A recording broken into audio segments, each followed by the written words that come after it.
Alright, so I'm going to read the Nunehi and other spirit folk out of the Myths of the Cherokee. So if I butcher the pronunciation, it's because I'm not Cherokee, so.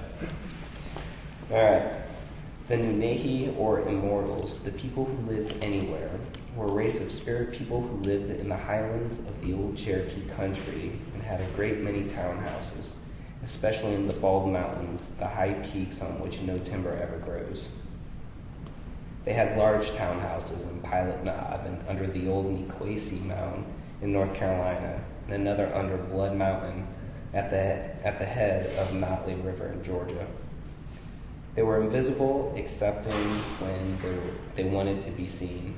And then they looked and spoke just like any other Indians.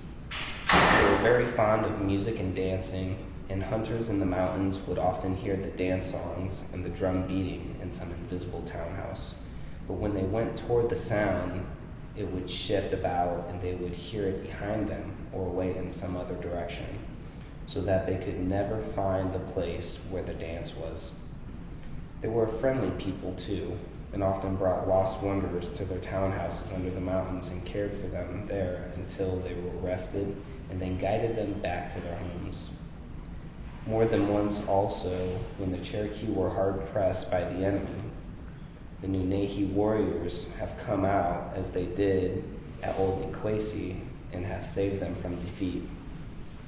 Some people have thought that they are the same as the little people, but these are fairies no larger in size than children. There was a man in Notley town who had been with the Nunehi when he was a boy, and he told Wayford all about it. He was a truthful, hard-headed man, and Wayford had heard the story so often from other people that he asked this man to tell it. It was in this way. When he was about 10 or 12 years old, he was playing one day near the river, shooting at a mark with his bow and arrows, until he became tired and started to build a fish trap in the water. While he was piling up stones in two long walls, a man came and stood on the bank and asked him what he was doing. The boy told him, and the man said, "Well, that's pretty hard work and you ought to rest a while. Come and take a walk up the river." The boy said no, that he was going home to dinner soon. "Come right up to my house," said the stranger, "and I'll give you a good dinner there and bring you home again in the morning." So the boy went with him up the river until they came to a house.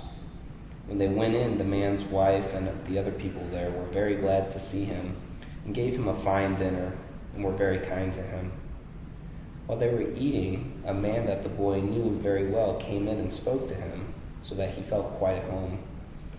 After dinner, he played with the other children and slept there that night, and in the morning after breakfast, the man got ready to take him home.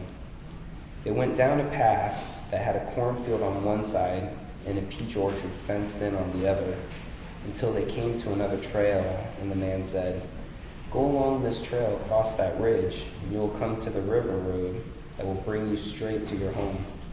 And now I'll ask you to go back to the house."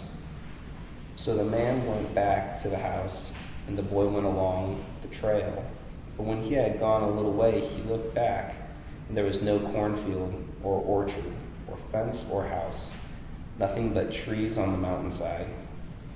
He thought it very queer, but somehow he was not frightened, and went on until he came to the river trail in sight of his home. There were a great many people standing about talking, and when they saw him, they ran toward him, shouting, "Here he is! He is not drowned or killed in the mountains." They told him they had been hunting him ever since yesterday noon, and asked him where he had been. "A man took me over to his house just across the ridge, and I had a fine dinner and a good time with the children," said the boy. "I thought you'd see Scala here." That was the name of the man he had seen at dinner. "He'll tell you I was there." But he said, "I haven't seen you. I was out all day in my canoe hunting you." It was one of the Nunehi that made him look like me. Then his mother said, "You say you had dinner there?" "Yes, and I had plenty too," said the boy. But his mother answered, "There is no house there, only trees and rocks, but we hear a drum sometimes in the big bald above. The The people you saw were the Nunehi. Once, 4 Nunehi women came to a dance at Notley Town and danced half the night with the young men there. And nobody knew that they were Nunehi, but thought them visitors from another settlement. About midnight they left to go home, and some men who had come out from the townhouse to cool off watched to see which way they went. They saw the women go down the trail to the river ford. But just as they came to the water, they disappeared, although it was a plain trail with no place where they could hide. Then the watchers knew they were Nunehi women. Several men saw this happen, and one of them was Wayford's father-in-law, who was known for an honest man. At another time, a man named Burnt Tobacco was crossing over the ridge from Notley to Hemptown in Georgia and heard a drum and the songs of dancers in the hills on one side of the trail. He rode over to see who could be dancing in such a place, but when he reached the spot, the drum and the songs were behind him. He was so frightened that he hurried back to the trail and rode all the way to Hemptown, as hard as he could to tell the story. He was a truthful man, and they believed what he said. There must have been a good many of the Nunehi living in that neighborhood, because the drumming was often heard in the high balds almost up to the time of the removal. On a small upper branch of Notley, running nearly due north from Blood Mountain, there was also a hole, like a small well or chimney in the ground, from which there came up a warm vapor that heated all the air around. People said that this was because the Nunehi had a townhouse and a fire under the mountain. Sometimes in cold weather, hunters would stop there to warm themselves, but they were afraid to stay too long. This was more than 60 years ago, but the hole is probably there yet. Close to the old trading path from South Carolina up to the Cherokee Nation, somewhere near the head of Selu, there was formerly a noted circular depression about the size of a townhouse and waist deep. Inside it was always clean, as though swept by unknown hands. Passing traders would throw logs and rocks into it, but would always on their return find them thrown far out from the hole. The Indians said it was a Nunehi townhouse, and never liked to go near the place or even talk about it, until at last some logs thrown in by the traders were allowed to remain there. And then they concluded that the Nunehi, annoyed by the persecution of the white man, had abandoned their townhouse forever.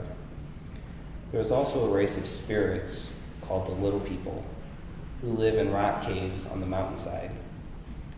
They are little fellows, hardly reaching up to a man's knee, but well-shaped and handsome, with long hair falling almost to the ground.